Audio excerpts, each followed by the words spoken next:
at number one. And Zillow, they have delivered tangible value to agents while the legacy industry stood still. Now Zillow has become the industry's octopus. Its tentacles reaching everywhere. Mm-hmm. I love just looking at octopuses.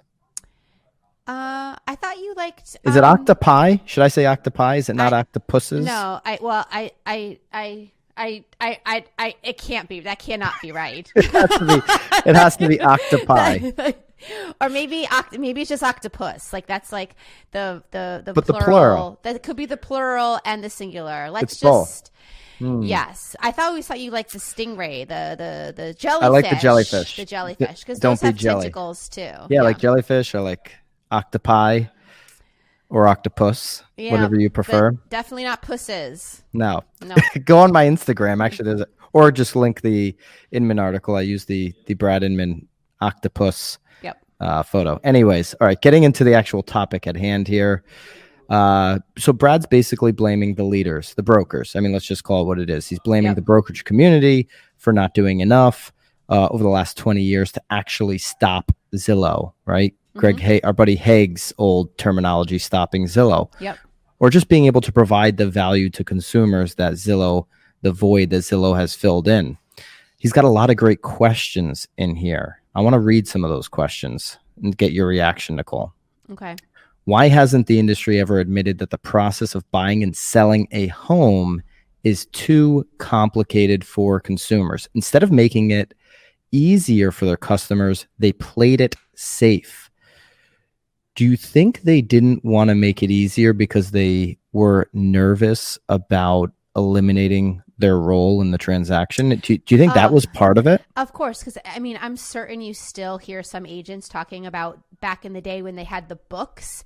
I mean, they had complete control over the purchasing and the selling of these homes because you had to have the book like in hand to know what was there for inventory. So the fact that there are still people within this industry that were around during the book and they talk about the book 100% shows me that not just the agents, but the brokers were very concerned with losing control over not just the transaction, but obviously their leads and their listings too. So I mean, this surprises me. I wouldn't call it playing it safe. I would call it playing it less transparent than they should have been. Because if you remember when Zillow originally came out, people didn't not like it, meaning people, the brokerage community, not like it because agents were feeding the beast and agents were, paying Zillow for leads. They didn't like it because the consumers could see all the listings and they didn't have to come to them to get an MLS feed necessarily, right. Even though in the beginning, not all the listings were on there and all that kind of stuff. But that was the reaction to it. All right, some more of these questions. Why did industry leaders look the other way when many of their MLS organizations got wined and dined and received payments to sell their data to Zillow? Why did they look the other way? Well, go ahead. You answer it. I don't know that they looked the other way, but Zillow has done a good job whining and dining even agents to some degree at times. Yeah. So hats off to them for just being aggressive. I think some of it also boils down to the consumer in this situation though too, because again, within our brokerage, I think I told you this before you joined. We actually had to get our sellers' consent to be on Zillow. This was way back. Yes, right. Yeah. So they were actually eliminating all listings from Zillow. So the only way that your property would be on Zillow is if you signed a form saying you wanted to be on it, not to be off of it. So, but that was so short-lived because the kickback from sellers not seeing their house on Zillow, and obviously from agents too. I mean, it was virtually impossible for them to continue that route just with the amount of people coming in. So I do think that in this situation too, again, unless they had another sort of large alternative, I mean, you had to be on Zillow because then you were really not doing your fiduciary responsibility to your seller.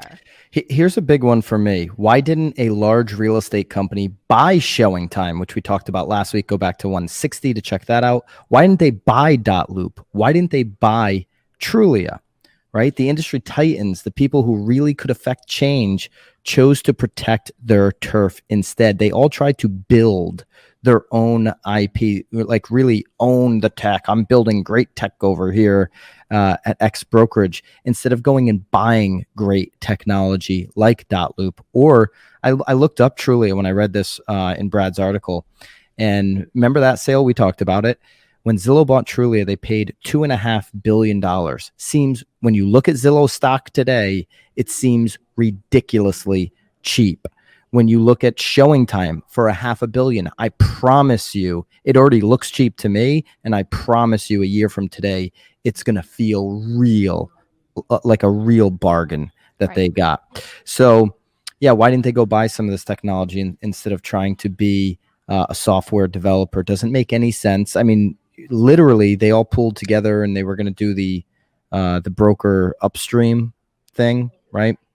And that got nowhere, really, essentially, in terms of consumers using a different portal when these brokers got together and invested. They should have been getting together and investing in Trulia, which could have been a direct competitor to Zillow. That would have been the game. Well, it was a direct competitor of Zillow at that time. So it's not like maybe it was. So here's another one. Why didn't MLS execs create local portals like Houston Association of Realtors, which we had on the podcast? You can go back, I don't know, maybe 50 episodes or something like that. Probably right in the spring last year, I think, was when we had that conversation, right? Yeah, well, we were talking to them because that was the whole John Legend.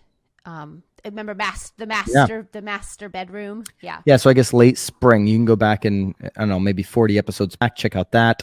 But they're the only trade association that is actually giving their agents a whole bunch of leads because they have the best search portal in their market. So consumers are actually choosing that over Zillow in order to consume. In their particular market, there's more consumers, they said this, using their product than Zillow. So brilliant. Houston Association of Realtors, way ahead of the curve. Why did industry leaders remain silent when agents began to complain loudly that Zillow was exercising too much clout with their customers? They knew what was at stake, but they chose not to confront these competitive realities. That one, I just don't know what you're going to do. The consumers are going to speak, and attention's going to go where the consumers are. Don't know about that, but I feel like what happened here is that time almost moved too quickly. 20 years. Well, but again, if you're concerned about building out tech for your agents, back end CRMs, every company under the sun has come up with their own CRM. If you're spending a lot of time on that, you don't have time to be listening to the complaints, because I think all these companies were really sort of concentrating on how can I help my agent? What can I do to recruit agents to my company? What can I offer to make their lives easier? And they weren't listening. And ultimately, why Zillow and even teams took over this industry, it's because brokers stopped supplying leads to their agents, right? Well, leads and support for sure. Yeah, but definitely leads. I mean, you can wait the rest of your career if you're counting on the broker to send you leads. So right, and they'll lead you to believe that if you sit there at the desk, that there's lots of phone calls coming in. Be quiet. This office I'm sitting in does that. Old practice. Anyways, so this, good piece by Brad. Brad always writes a good opinion piece. He closes by asking the question: is the game over? I've been on record by saying, game over. Zillow is going to dominate the next 10 years. He says, no, it's not over, but the industry must act on a new digital mandate and invest in the future. There's no better time than now, or there was no better time than 10 years ago. I added that. But go check this piece out. We're definitely going to link that up. Love your thoughts, your comments. Who are you blaming in the comments? Are you blaming Zillow? Or are you blaming your leaders? That could be your broker. That could be your local board association. That could also be NAR, right? NAR hasn't really done anything to help its members in this particular and they gave up realtor.com years ago. So they relinquished the control over that too. Yeah. So I think there's multiple blames there, and Realtor now is just another Zillow. Obviously, the partnership with Op City and Rupert Murdoch owning that it's really, you're right. It has no value to NAR like it once did. So right.